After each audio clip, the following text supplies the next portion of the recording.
Mesdames, Mesdemoiselles, Messieurs, bonsoir et bienvenue à cette édition du journal. Tout de suite les titres. Le commissariat de la police de Calamou attaqué ce jeudi par des hommes armés non autrement identifiés.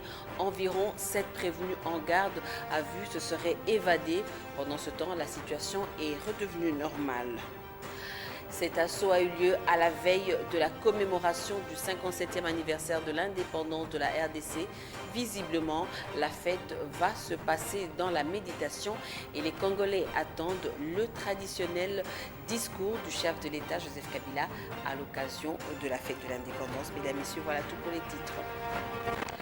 Je vous le disais à l'instant, 7 prévenus en garde à vue se seraient évadés ce jeudi après l'attaque du commissariat de la police situé à proximité de la maison communale de Calamou par des hommes armés dont l'identité n'est pas connue.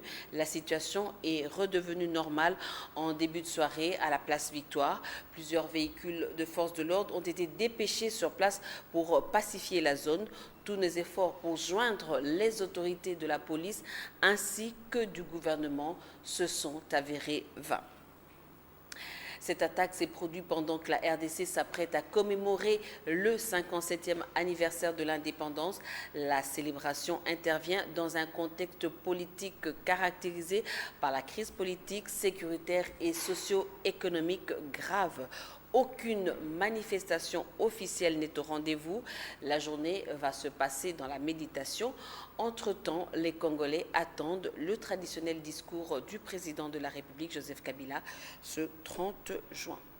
Et à ce propos, nos reporters ont pu rencontrer quelques témoins oculaires de l'accession du pays à la souveraineté nationale et internationale. C'était le 30 juin 1960. Reportage Gloria Nsea et Jires Chimanga. L'indépendance du Congo constitue l'aboutissement de l'œuvre conçue par le génie du roi Léopold II. Les souvenirs de ceux qui ont vécu le moment de l'accession de la République démocratique du Congo à sa souveraineté nationale et internationale sont percutants. Dans leurs témoignages, les nés avant l'indépendance ont exprimé le sentiment d'appartenir à une nation libre.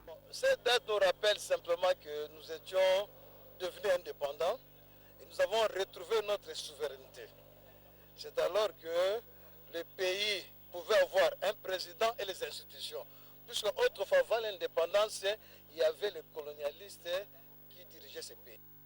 J'avais quitté le pays parce qu'il n'avait plus rien à faire ici.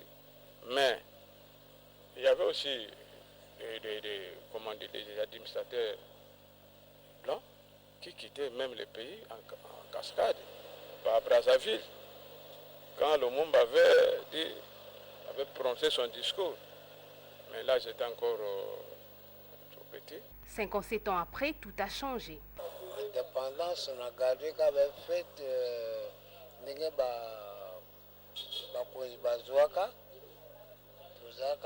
bien, mais pour que bien. Parce que tant que tu as indépendance, seulement tu as indépendance, il y a Bunjutu, mais tu as indépendance, il y a Saint-Esprit. Aucune manifestation officielle n'a été annoncée. Le 57e anniversaire sera commémoré dans la méditation. La première session de la formation des policiers anti-émeutes a ouvert ses portes hier à Kassangoulou.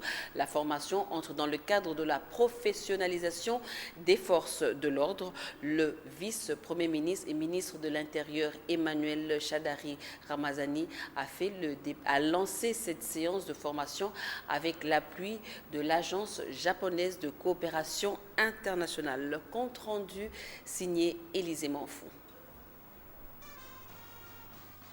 Ce sont au total 300 policiers qui vont bénéficier de cette formation anti-émeute à l'école de police de Kassangoulou.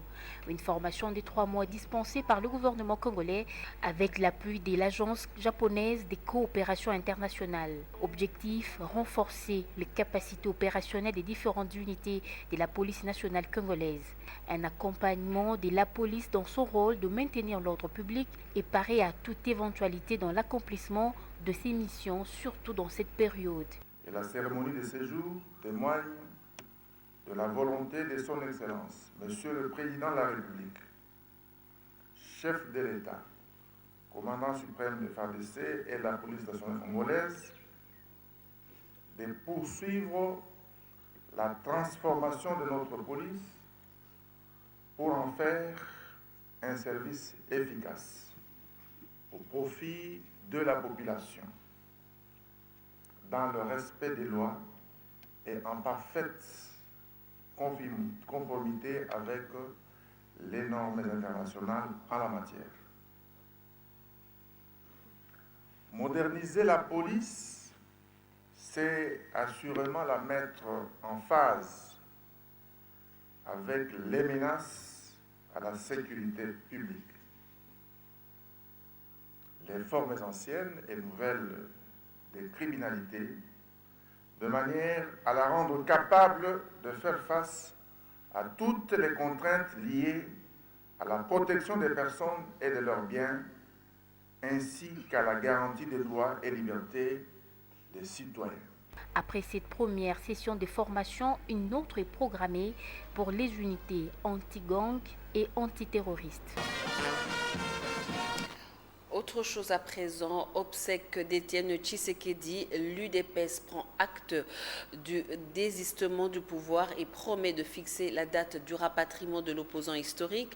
Annonce faite ce jeudi par le secrétaire général de l'UDPS et la famille biologique du défunt. Au cours d'un point de presse, Jean-Marc Kabound rassure qu'il restera dans les options adoptées lors de la tripartite famille biologique de Tshisekedi, UDPS et gouvernement. Les détails avec Anita Kangoudia et Eric Kalambay. Au cours de ce point de presse, il s'est agi de faire rapport de l'évolution de la situation des obsèques de feu Étienne Tshisekedi et le point de vue de l'UDPS sur la crise persistante en RDC.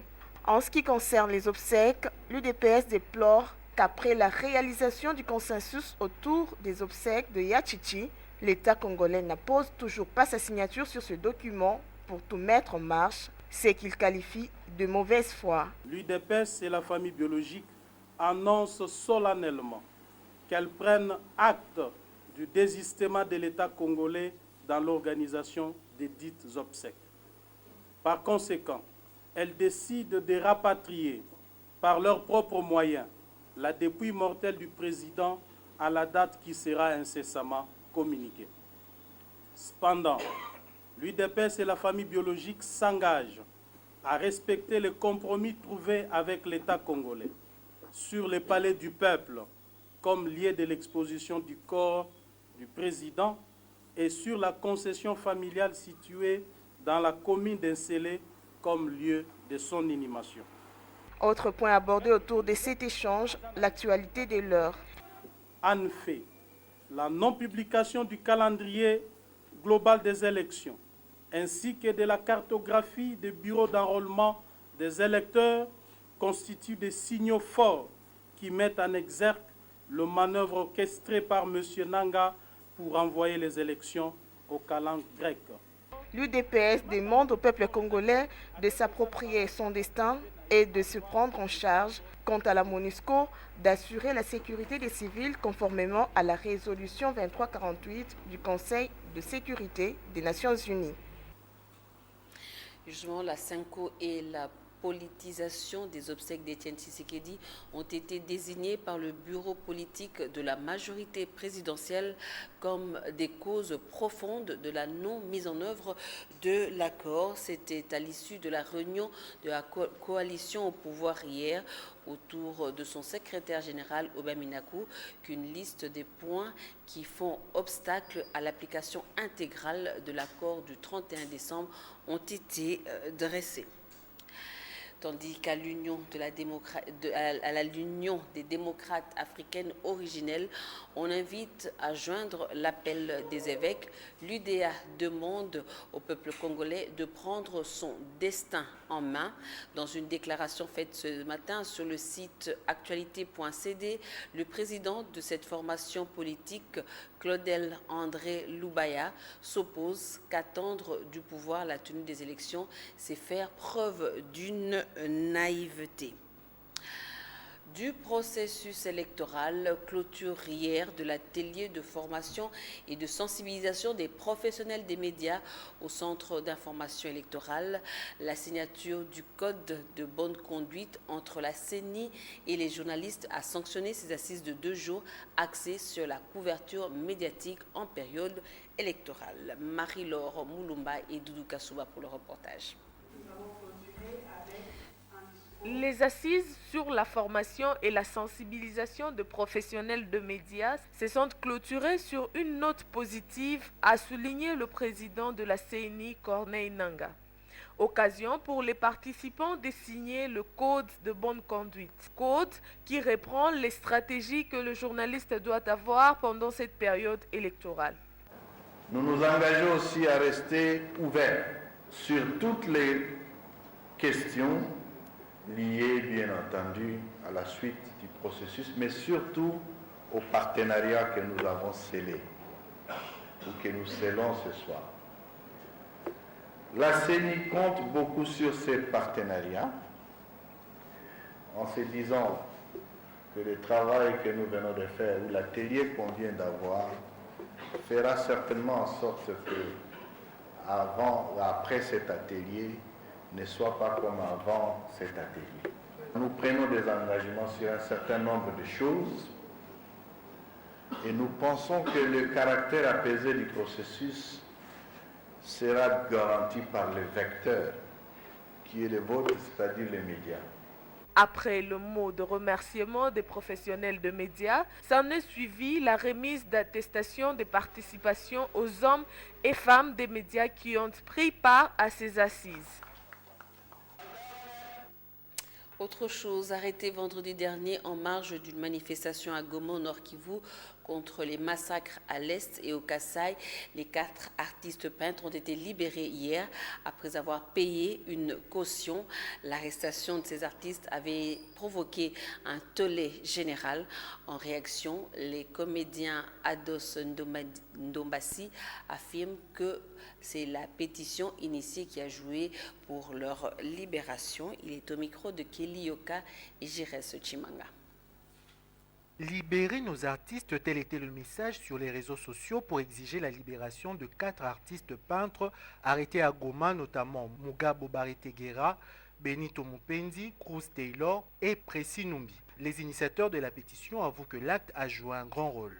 Déjà, je pense qu'il ne fallait pas les arrêter. On ne pouvait pas déjà les arrêter. Ils étaient dans leurs droits. Ce sont des artistes. Ils ont voulu s'exprimer. Ils ont voulu dénoncer les massacres. Et rapidement, nous avons entamé, bien sûr, avec des amis artistes, une pétition. Nous avons déposé un mémo hier au ministère de la Culture, mais aussi au ministère de l'Intérieur, pour dire qu'il était important de libérer rapidement et sans condition, bien sûr, ces artistes de Goma qui n'ont dit que la vérité.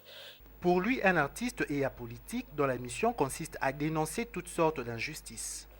Les gens pensent que l'artiste n'a que pour rôle de divertir. C'est tout à fait faux. Que nous sommes la conscience d'un peuple. L'artiste avertit. L'artiste met en garde, même en vous faisant rire. Il vous dit des vérités. Et quand vous touchez à la conscience d'un peuple, c'est comme si vous mettez un virus. Donc vous n'avez pas fait du mal à l'artiste, vous avez fait du mal à un peuple. Dans le reste de l'actualité, à la Société commerciale des transports et des ports, la présidente du conseil d'administration et les directeurs généraux suspendus se regardent en chien de faïence. Vicky Katoumoua accuse Kimbembe Mazunga d'avoir logé dans un compte privé 7 millions sur les 14 millions de dollars de crédit contractés par l'ex-ONATRA, tandis que l'incriminé considère la sortie médiatique de la PCA comme une tentative de trouver un bouc émissaire au marasme face auquel elle a monté ses limites. Entre-temps, la grève se corse à cette entreprise publique. Yannick Mbouyamba et Serge Métélési.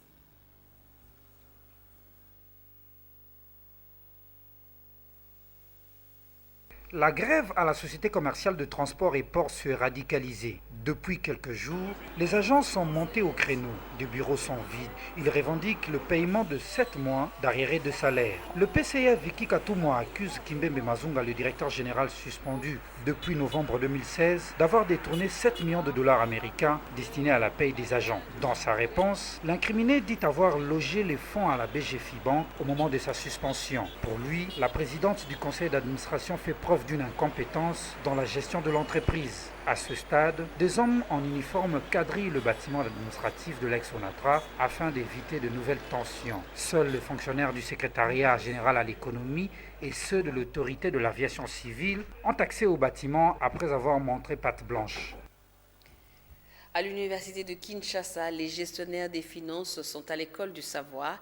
Ils apprennent le système OHADA, Organisation pour l'harmonisation en Afrique des droits des affaires. La séance de formation va durer 15 jours. Ange Makadi et Manit Tangu pour le reportage. Fondement de la comptabilité OHADA et comptabilisation des opérations spécifiques, travaux de fin d'exercice et état financier, 2 modules que les gestionnaires des finances de l'université de Kinshasa apprendront à manipuler minutieusement. Et ce sont des agents comptables. Et pourquoi? Parce que nous voulons l'excellence. Nous avons constaté qu'il y a un problème au niveau de la gouvernance financière et donc, par manque, au niveau de nos agents, de la maîtrise de la comptabilité au OHADA. Or, on ne peut pas faire de la comptabilité aujourd'hui sans la comptabilité OHADA. La comptabilité, le plan comptable général congolais est pratiquement enterré, n'existait plus. 2 experts, notamment les professeurs Daniel Ngoma et Anzouzi et Lumbu, dispensent la formation. Les participants louent l'initiative. Nous avons beaucoup appris avec M. le recteur, donc c'était généralité sur la comptabilité OHADA, ce qui est nouveau pour nous au Congo, donc nous avons appris beaucoup de choses et nous pourrions espérer apprendre encore beaucoup de choses à venir. Donc c'était vraiment très bien, c'est vraiment quelque chose de nouveau que nous venons d'apprendre. On avait vraiment envie de découvrir ce que c'est l'OHADA, comme on nous a donné cette occasion, même de la façon dont ça a été exposé, l'introduction. En tout cas, ça nous donne l'envie de continuer jusqu'au bout. L'OHADA, au-delà du bénéfice d'un système comptable uniforme, assainit et consolide le secteur du transport sûreté pour favoriser le développement économique de ce pays membre, dont la RDC. Toujours à la colline inspirée, après 3 jours d'agitation, finalement, l'élection du nouveau comité étudiantin de l'université de Kinshasa s'est déroulée dans la sérénité. En définitive, seuls les délégués facultaires, leurs adjoints et les chefs de promotion ont pris part au vote pour plus de peur, de crainte de nouveaux troubles. Reportage. 2 camps étaient en présence. D'abord celui d'un candidat dont la candidature a été rejetée, ensuite celui d'un coordonnateur sortant dont l'ambition à sa réélection a soulevé un tollé dans le milieu universitaire. En définitive, Fabrice Bokembe Bofale, de première licence géologie, a été élu avec pour adjoint Géry Okano. Les restes des postes restent à pourvoir. Bon, comme on est déjà élu, j'en suis sûr qu'avec les amis, puisque c'est un travail que je ne pourrais pas le faire seul, avec les amis et mon adjoint qui est à ma droite, et nous allons essayer de mettre au moins un climat de paix, que ça puisse régner au sein de l'université, afin qu'on puisse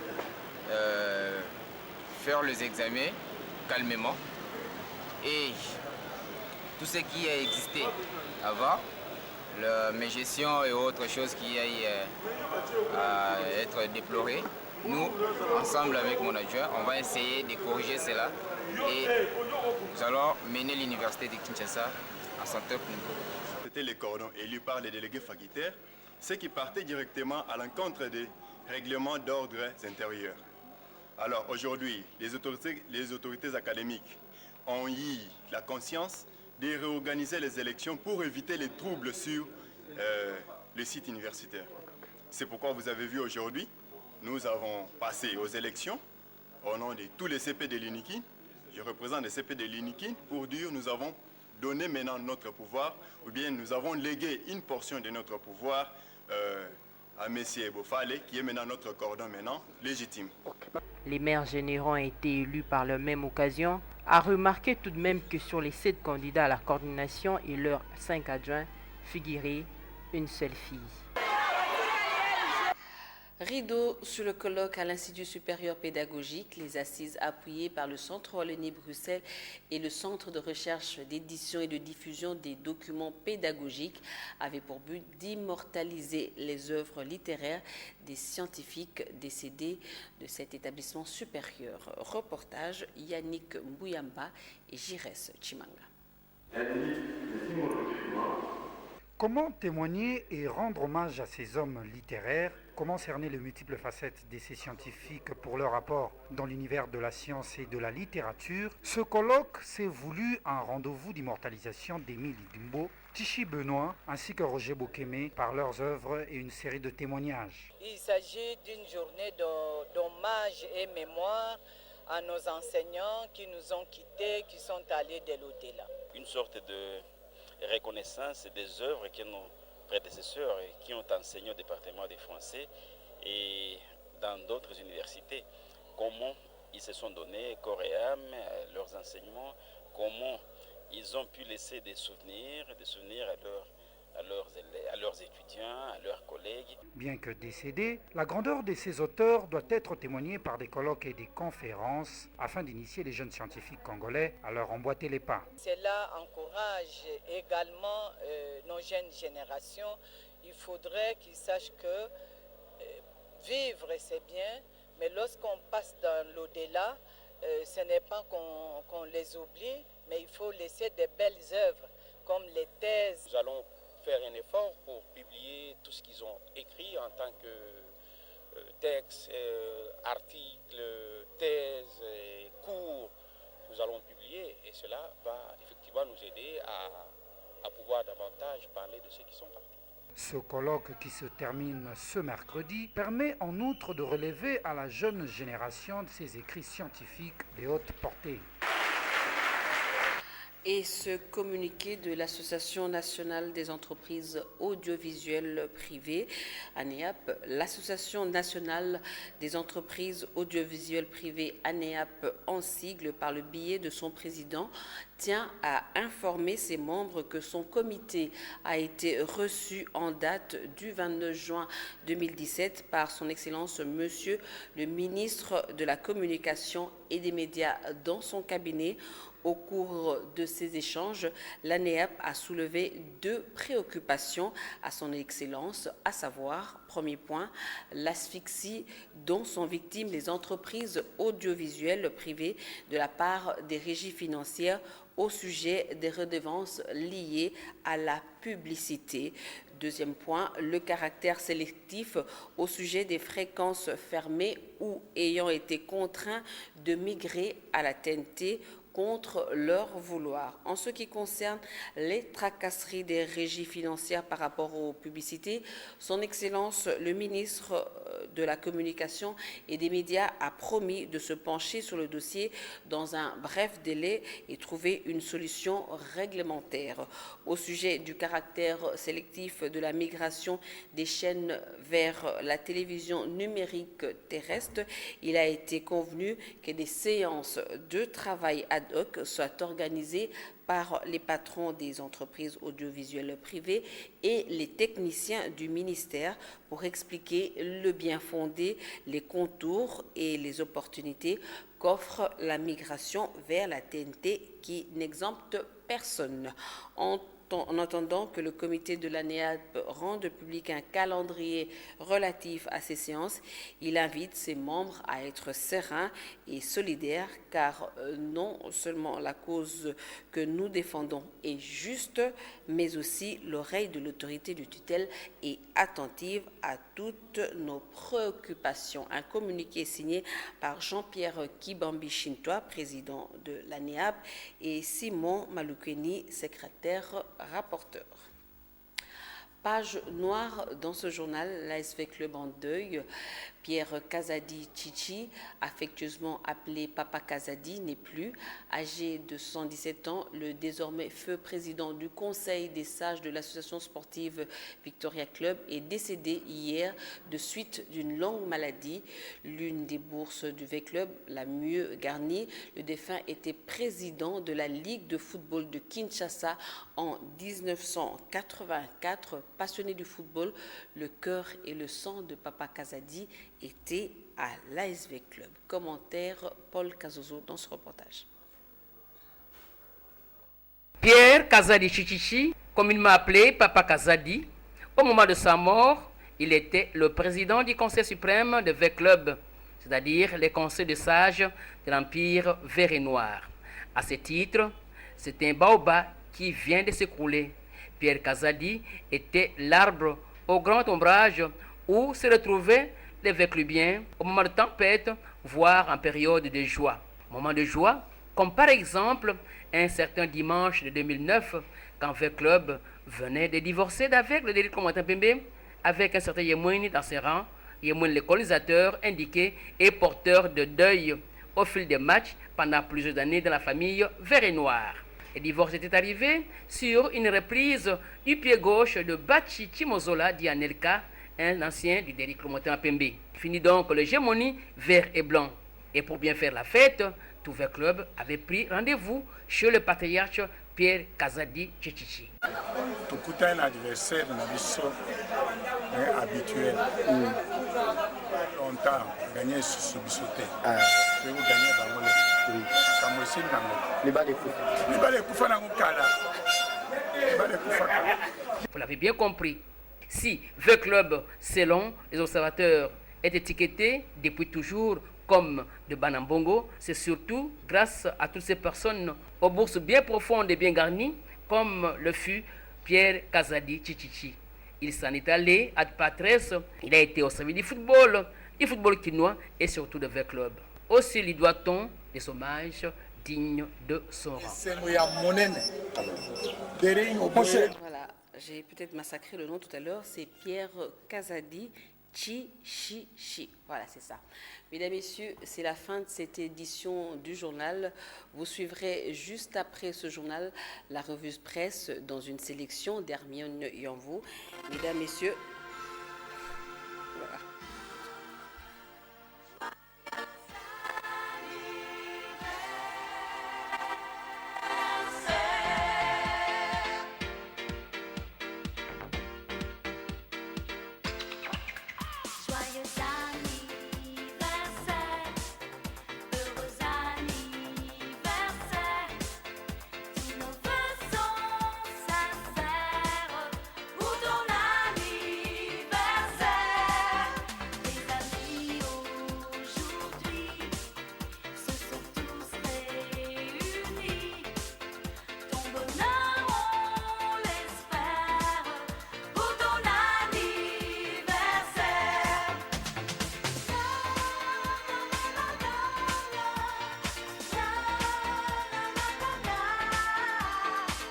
Le journal est terminé.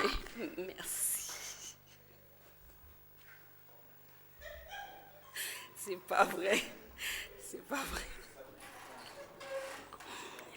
Ouh là là. Ouh là là.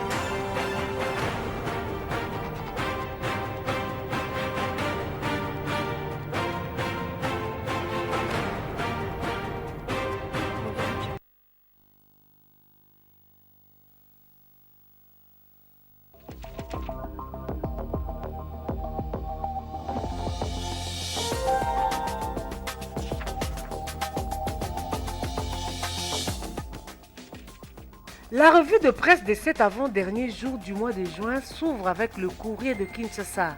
Pour le journal, la majorité présidentielle relance son projet de référendum. C'est le secrétaire général adjoint de la MP qui a fait ses plaidoyers pour l'organisation d'un référendum, car seul le peuple doit s'exprimer et se prononcer par rapport à son destin. De son côté, le libre débat revient sur la réaction de la majorité présidentielle après la déclaration de la Senco. Le porte-parole de la majorité présidentielle reproche aux évêques de prôner un nationalisme de lamentation au lieu de prêcher l'amour du prochain et de la patrie, deux atouts majeurs.